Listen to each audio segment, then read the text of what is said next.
ꯈꯨꯔꯨꯝꯖꯔꯤ News Labna nungtigi phongba pauchesingdagi national amadi international pau khara khangatjaraga pathokjari Chaina gi Khutshem na Numit Sari Modi na Maheiroi Shing gi Mathakta FIR file taunaba Hotnari Kejriwan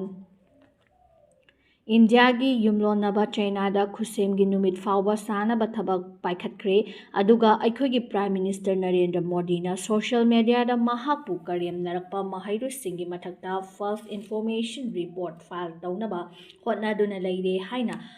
Aam Adami Party gi National Convener Abid Kejriwal na phongdokre Mahakna hai Chaina da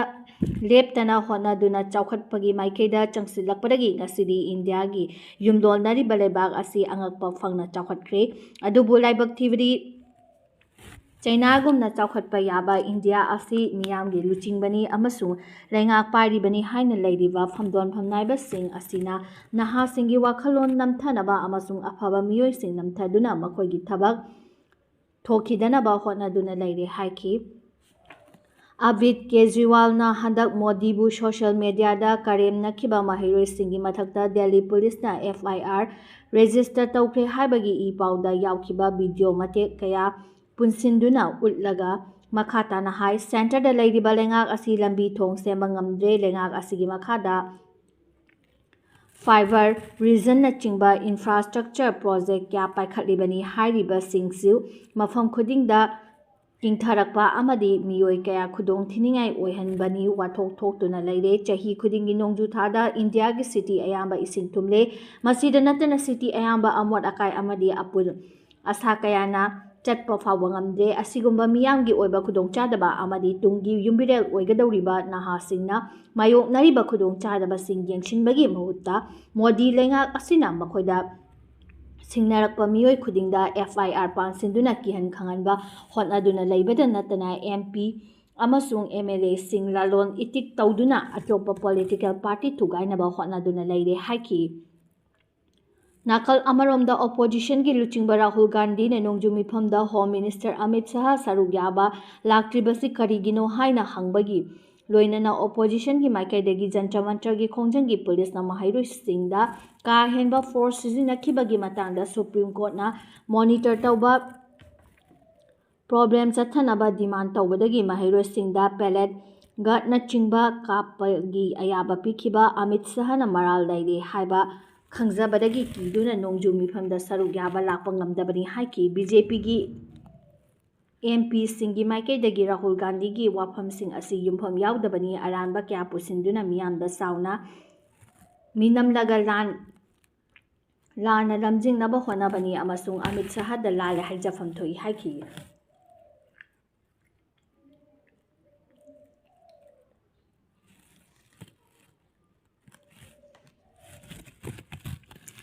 Miyamna irang thokpadagi West Bengal gi Midday meal da yerum phanghalagani West Bengal gi Kolkata da leiba lengaki school singda phanghaliba Midday meal asi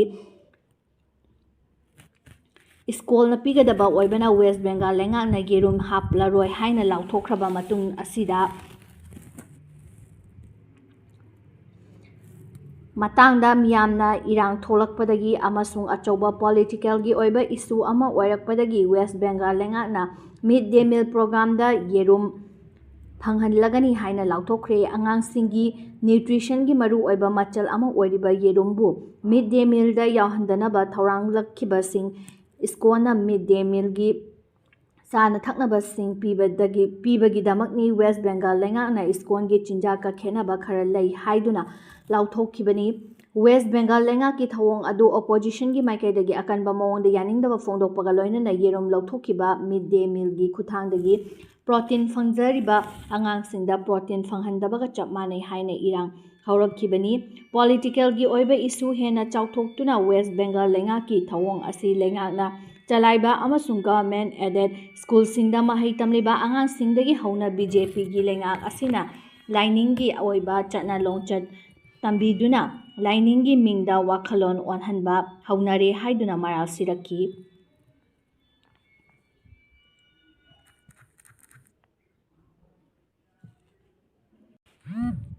ꯃꯣꯗꯤꯒꯤ Facebook ꯄꯣꯁ ꯊꯤꯡꯖꯤꯜꯂꯨꯕꯒꯤ ꯃꯦꯇꯥꯒꯤ ꯑꯦꯛꯖꯤꯀ꯭ꯌꯨꯇꯤꯕꯁꯤꯡ ꯂꯩꯉꯥꯛꯅ ꯀꯧꯈꯠꯈ꯭ꯔꯦ꯫ PM ꯃꯣꯗꯤꯅ ꯐꯦꯁꯕꯨꯛꯇ ꯊꯥꯒꯠꯂꯛꯈꯤꯕ video ꯑꯃꯁꯨꯡ social media company ꯑꯁꯤꯒꯤ pellet company ꯑꯣꯏꯔꯤꯕ ꯃꯦꯇꯥꯅ ꯊꯤꯡꯖꯤꯜꯂꯨꯕꯒꯤꯗꯃꯛ centre ꯂꯩꯉꯥꯛꯅ ꯌꯨ.ꯑꯦꯁ.ꯀꯤ tax giant ꯑꯁꯤꯒꯤ ꯑꯦꯛꯖꯤꯀ꯭ꯌꯨꯇꯤꯕꯁꯤꯡ ꯀꯧꯈꯠꯇꯨꯅ ꯀꯔꯤꯒꯤꯗꯃꯛ ꯃꯣꯗꯤꯒꯤ ꯚꯤꯗꯤꯑꯣ ꯑꯁꯤ ꯊꯤꯡꯂꯤꯕꯅꯣ ꯍꯥꯏꯗꯨꯅ ꯇꯥꯈꯠꯈ꯭ꯔꯦ ꯍꯥꯏꯔꯤ꯫ ꯏꯂꯦꯛꯇ꯭ꯔꯣꯅꯤꯛꯁ ꯑꯦꯟড ꯏꯟꯐꯣꯔꯃꯦꯁꯟ ꯇꯦꯛꯅꯣꯂꯣꯖꯤ ꯃꯤꯅꯤꯁꯇ꯭ꯔꯤꯒꯤ ꯁꯦꯀ꯭ꯔꯦꯇꯔꯤ ꯑꯦꯁ. ꯀ꯭ꯔꯤꯁꯅꯥꯅꯟ ꯃꯦꯇꯥꯒꯤ ꯑꯦꯛꯖꯤꯀ꯭ꯌꯨꯁꯟꯁꯤꯡꯗ ꯂꯩꯉꯥꯛꯅ ꯀꯔꯤꯒꯤꯗꯃꯛ ꯚꯤꯗꯤꯑꯣ ꯑꯁꯤ ꯊꯤꯡꯂꯤꯕꯅꯣ ꯍꯪꯂꯕ ꯃꯇꯨꯡꯗ ꯑꯦꯛꯖꯤꯀ꯭ꯌꯨꯇꯤꯕꯁꯤꯡꯒꯤ ꯃꯥꯏꯀꯩꯗꯒꯤ ꯂꯩꯉꯥꯛꯀꯤ ꯂꯨꯆꯤꯡꯕꯁꯤꯡ ꯑꯃꯗꯤ ꯃꯆꯤꯟ ꯆꯠꯄ ꯃꯤꯑꯣꯏꯁꯤꯡꯅ ꯑꯦꯀꯥꯎꯟꯠꯁꯤꯡꯅ ꯊꯥꯗꯣꯔꯛꯄ ꯚꯤꯗꯤꯑꯣ ꯑꯃꯗꯤ ꯄꯣꯁꯠꯁꯤꯡꯗ ꯀꯥ ꯍꯦꯟꯕ ꯑꯦꯒ꯭ꯔꯤꯃꯦꯟꯠ ꯂꯩꯕ ꯅꯠꯇ꯭ꯔꯒ ꯀꯥ ꯍꯦꯟꯅ ꯁꯦꯌꯔ ꯇꯧꯕ, ꯃꯦꯇꯥꯒꯤ ꯁꯤꯁꯇꯦꯝꯗ ꯄꯣꯁꯠ ꯅꯠꯇ꯭ꯔꯒ ꯚꯤꯗꯤꯑꯣ ꯑꯗꯨ ꯁ꯭ꯄꯥꯝ ꯑꯣꯏꯅ ꯗꯤꯇꯦꯛ ꯇꯧꯍꯟꯗꯨꯅ ꯊꯤꯡꯖꯤꯟꯅꯕ ꯑꯣꯏꯔꯝꯕ ꯌꯥꯏ꯫ ꯇꯦꯛꯅꯤꯀꯦꯜꯒꯤ ꯑꯣꯏꯕ ꯑꯁꯣꯏꯕꯁꯤꯡ ꯑꯁꯤꯒꯤ ꯃꯇꯨꯡꯗ ꯑꯃꯨꯛ ꯍꯟꯅ ꯊꯣꯛꯇꯅꯕꯒꯤꯗꯃꯛ ꯃꯦꯇꯥ ꯃꯥꯏꯀꯩꯗꯒꯤ ꯃꯤꯠꯌꯦꯡ ꯆꯪꯂꯒꯅꯤ ꯍꯥꯏꯕꯒꯤ ꯊꯥꯖꯕ ꯄꯤꯔꯝꯃꯤ ꯍꯥꯏꯈꯤ꯫ ꯚꯤꯗꯤꯑꯣ ꯑꯗꯨꯗ ꯅꯤꯠ ꯌꯨ.ꯖꯤ. ꯀꯣꯏꯁꯟ ꯄꯦꯄꯔ ꯂꯤꯛ ꯑꯣꯏꯕꯒꯤ ꯈꯣꯡꯖꯪ ꯆꯪꯁꯤꯜꯂꯛꯈꯤꯕ ꯅꯍꯥꯁꯤꯡꯗ ꯃꯣꯗꯤꯅ ꯂꯩꯉꯥꯛꯀꯤ ꯃꯥꯏꯀꯩꯗꯒꯤ ꯑꯍꯣꯡꯕꯁꯤꯡ ꯃꯦꯟꯁꯤꯟꯅꯕ ꯈꯣꯡꯊꯥꯡ ꯂꯧꯈꯠꯂꯦ ꯍꯥꯏꯅ ꯄꯥꯎꯖꯦꯜ ꯄꯤꯈꯤꯕꯅꯤ꯫ ꯑꯋꯥꯡ ꯅꯣꯡꯄꯣꯛꯇ ꯅꯨꯃꯤꯠ ꯍꯨꯝꯅꯤ-ꯃꯔꯤꯅꯤ ꯅꯣꯡ ꯆꯨꯈꯤꯒꯅꯤ꯫ ꯑꯥꯏ.ꯑꯦꯝ.ꯗꯤ. ꯑꯋꯥꯡ ꯅꯣꯡꯄꯣꯛꯀꯤ ꯁ꯭ꯇꯦꯠꯁꯤꯡꯗ ꯃꯔꯨꯑꯣꯏꯅ ꯑꯁꯥꯝꯗ ꯂꯥꯛꯀꯗꯧꯔꯤꯕ ꯅꯨꯃꯤꯠ ꯍꯨꯝꯅꯤ-ꯃꯔꯤꯅꯤꯗ ꯅꯣꯡ ꯆꯨꯈꯤꯒꯅꯤ ꯑꯃꯁꯨꯡ ꯑꯁꯥꯝꯗ ꯃꯈꯥ ꯇꯥꯅ ꯏꯁꯤꯡ ꯏꯆꯥꯎꯒꯤ ꯈꯨꯗꯣꯡꯆꯥꯗꯕ ꯃꯥꯌꯣꯛꯅꯍꯜꯂꯛꯄ ꯌꯥꯏ ꯍꯥꯏꯅ ꯏꯟꯗꯤꯌꯥꯒꯤ ꯃꯦꯇꯤꯑꯣꯔꯣꯂꯣꯖꯤꯀꯦꯜ ꯗꯤꯄꯥꯔꯠꯃꯦꯟꯠꯅ ꯐꯣꯡꯗꯣꯛꯈ꯭ꯔꯦ꯫ ꯑꯁꯥꯝ, ꯑꯔꯨꯅꯥꯆꯜ ꯄ꯭ꯔꯗꯦꯁ ꯑꯃꯗꯤ ꯅꯥꯒꯥꯂꯦꯟꯗ ꯇꯣꯉꯥꯟ ꯇꯣꯉꯥꯟꯕ ꯁꯔꯨꯛꯁꯤꯡꯗ ꯉꯁꯤꯗꯒꯤ ꯑꯣꯒꯁꯠ 1 ꯐꯥꯎꯕꯗ ꯑꯈꯥꯛ-ꯑꯔꯥꯎ ꯌꯥꯎꯅ ꯅꯣꯡ ꯆꯨꯒꯅꯤ꯫ ꯑꯁꯥꯝꯒꯤ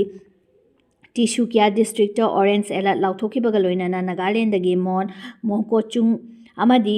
ꯋꯣꯈꯥ ꯗꯤꯁꯇ꯭ꯔꯤꯛꯇꯁꯨ ꯑꯣꯔꯦꯟꯖ ꯑꯦꯂꯔꯠ ꯂꯥꯎꯊꯣꯛꯇꯨꯅ ꯃꯥꯡꯖꯧꯅꯅ ꯆꯦꯛꯁꯤꯟ ꯊꯧꯔꯥꯡ ꯂꯧꯈꯠꯈ꯭ꯔꯦ ꯍꯥꯏꯔꯤ꯫ ꯃꯐꯝꯁꯤꯡ ꯑꯁꯤꯗ ꯑꯀꯟꯕ ꯅꯣꯡ ꯂꯦꯞꯇꯅ ꯆꯨꯔꯕꯗꯤ ꯃꯁꯤꯗꯒꯤ ꯊꯦꯡꯅꯔꯛꯄ ꯌꯥꯝꯂꯕ ꯏꯁꯤꯡꯅ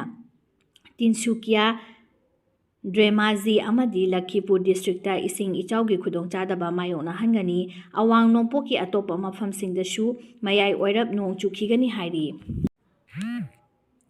ꯏꯟꯗꯤꯌꯟ ꯉꯝꯈꯩ ꯃꯅꯥꯛꯇ ꯀꯥꯡꯂꯨꯞꯀꯤ ꯍꯤꯡꯁꯥꯗ ꯃꯤꯑꯣꯏ ꯑꯃ ꯁꯤꯈꯤꯕ ꯃꯇꯨꯡ ꯅꯦꯄꯥꯜ ꯗꯤꯁꯇ꯭ꯔꯤꯛꯇ ꯃꯇꯝ ꯀꯛꯇꯕ ꯀꯥꯔꯐ꯭ꯌꯨ ꯊꯝꯈ꯭ꯔꯦ꯫ ꯆꯌꯣꯜ ꯑꯁꯤꯗ ꯊꯣꯛꯈꯤꯕ ꯀꯥꯡꯂꯨꯞꯀꯤ ꯍꯤꯡꯁꯥꯗ ꯃꯤꯑꯣꯏ ꯑꯃ ꯁꯤꯈꯤꯕ ꯑꯃꯁꯨꯡ ꯑꯇꯣꯞꯄ ꯀꯨꯜꯗꯣꯝ ꯁꯣꯛꯈꯤꯕ ꯃꯇꯨꯡ ꯏꯟꯗꯤꯌꯥ ꯉꯝꯈꯩ ꯃꯅꯥꯛꯀꯤ ꯅꯦꯄꯥꯜꯒꯤ ꯁꯅꯨꯁꯥꯔꯤ ꯗꯤꯁꯇ꯭ꯔꯤꯛꯇ ꯃꯇꯝ ꯀꯛꯇꯕ ꯀꯥꯔꯐ꯭ꯌꯨ ꯊꯝꯈ꯭ꯔꯦ꯫ ꯏꯟꯗꯤꯌꯥꯒꯤ ꯕꯤꯍꯥꯔꯒ ꯇꯥꯏꯅꯕ ꯉꯝꯈꯩ ꯃꯅꯥꯛꯇ ꯈꯥ ꯅꯣꯡꯄꯣꯛ ꯊꯪꯕ ꯅꯦꯄꯥꯜꯗ ꯂꯩꯕ ꯁꯨꯟꯁꯥꯔꯤ ꯂꯩꯕꯥꯛ ꯑꯅꯤ ꯑꯁꯤꯒꯤ ꯃꯔꯛꯇ ꯃꯔꯨꯑꯣꯏꯕ ꯇꯥꯁꯤꯟ ꯑꯃꯁꯨꯡ ꯀꯝꯁꯤꯌꯟ ꯀꯣꯔꯤꯗꯔ ꯑꯃꯅꯤ꯫ ꯏꯔꯥꯡ ꯑꯗꯨꯅ ꯂꯥꯏꯅꯤꯡꯒꯤ ꯑꯣꯏꯕ ꯈꯣꯡꯆꯠ ꯑꯃꯗ ꯃꯈꯣꯜ ꯍꯧꯅ ꯃ꯭ꯌꯨꯖꯤꯛ ꯈꯣꯡꯕ ꯑꯃꯁꯨꯡ ꯂꯥꯏꯅꯤꯡꯒꯤ ꯐꯤꯔꯥꯟꯁꯤꯡꯒꯤ ꯃꯇꯥꯡꯗ ꯌꯥꯅꯗꯕ ꯑꯃ ꯀꯥꯡꯂꯨꯞ ꯑꯅꯤꯒꯤ ꯃꯔꯛꯇ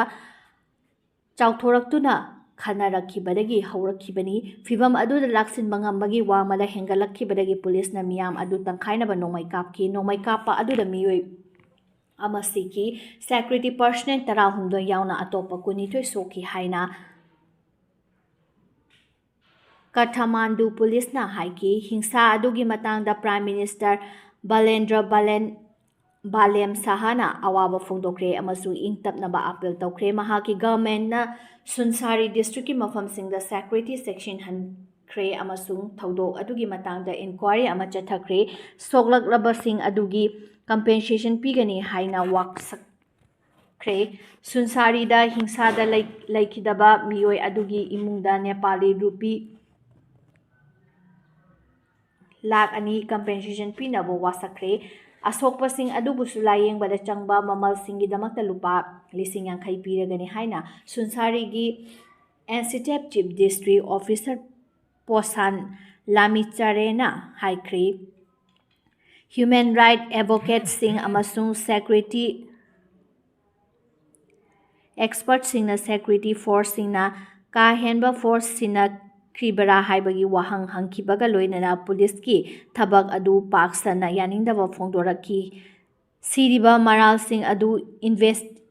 ꯏꯟꯚꯦꯁꯇꯤꯒꯦꯠ ꯇꯧꯅꯕ ꯄꯦꯅꯦꯜ ꯑꯃ ꯒꯚꯔꯟꯃꯦꯟꯠꯇ ꯁꯦꯝꯈ꯭ꯔꯦ ꯑꯃꯁꯨꯡ ꯆꯌꯣꯜ ꯑꯃꯒꯤ ꯃꯅꯨꯡꯗ ꯔꯤꯄꯣꯔꯠ ꯑꯃ ꯊꯥꯒꯠꯂꯛꯅꯕ ꯈꯪꯍꯟꯈ꯭ꯔꯦ꯫ ꯍꯤꯡꯁꯥꯒꯤ ꯊꯧꯗꯣꯛ ꯑꯗꯨ ꯅꯝꯊꯅꯕꯒꯤ ꯃꯇꯥꯡꯗ ꯃꯤꯌꯥꯝꯒꯤ ꯁꯥꯐꯨ ꯀꯟꯈꯠꯂꯛꯈꯤꯕꯗꯒꯤ ꯒꯚꯔꯟꯃꯦꯟꯠꯅ ꯁꯨꯟꯁꯥꯔꯤ chief district officer Basudev Ghimire Koshi Police Chief Deputy Inspector General Binod Khimire amasung Sunsari Police Chief Kesab Kumar su transfer taukhre. Protestersingna district administration amasung police leadership anigi mathakta thabak laukhatnaba demand tauki.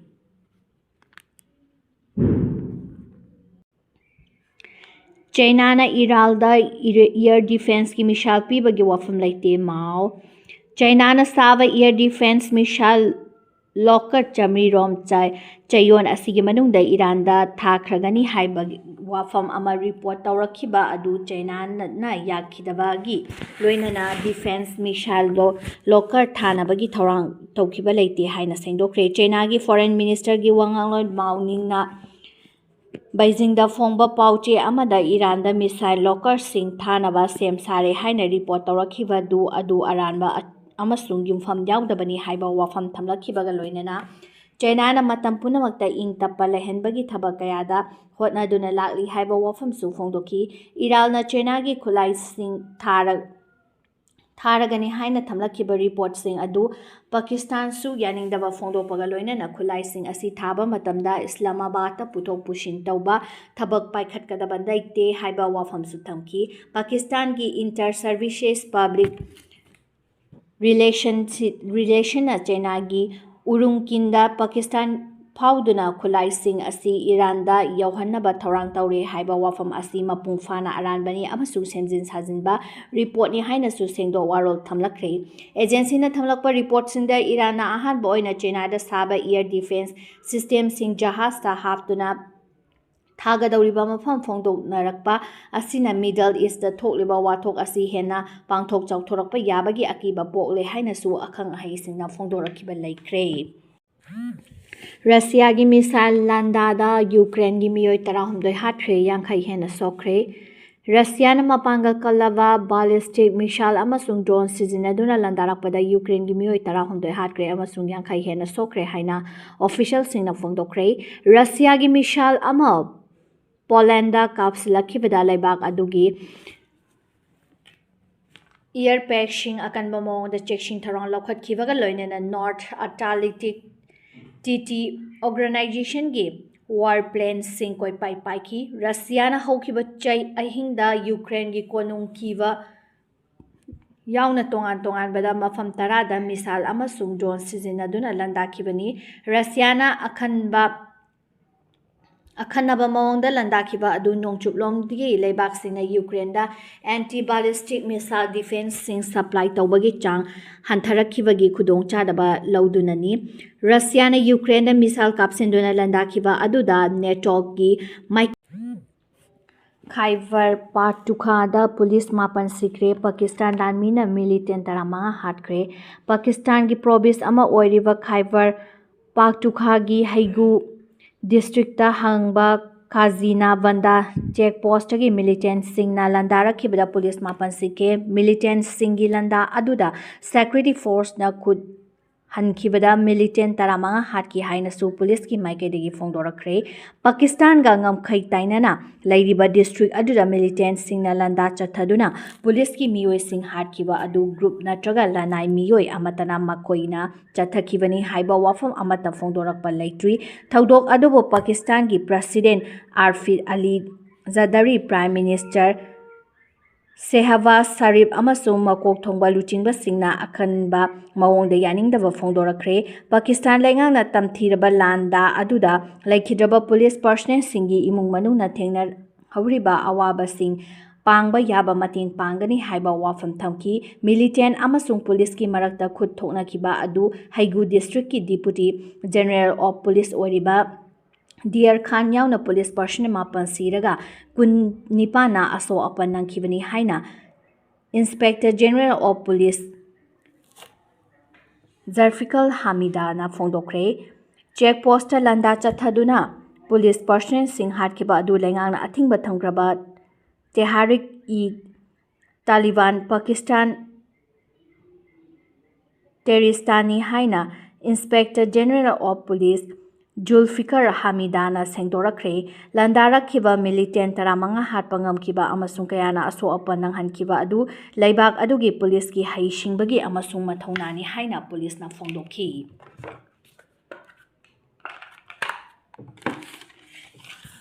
ꯃꯇꯥꯡꯁꯤꯗ ꯅ꯭ꯌꯨꯁꯅ ꯁꯟꯗꯣꯛꯆꯕ national ꯑꯃꯗꯤ international news ꯂꯣꯏꯁꯤꯟꯖꯔꯤ꯫ ꯃꯤꯠꯌꯦꯡ ꯇꯥꯕꯤꯔꯤꯕ ꯄꯨꯝꯅꯃꯛꯄꯨ ꯑꯃꯨꯛꯀ ꯍꯟꯅ ꯈꯨꯔꯨꯝꯖꯔꯤ꯫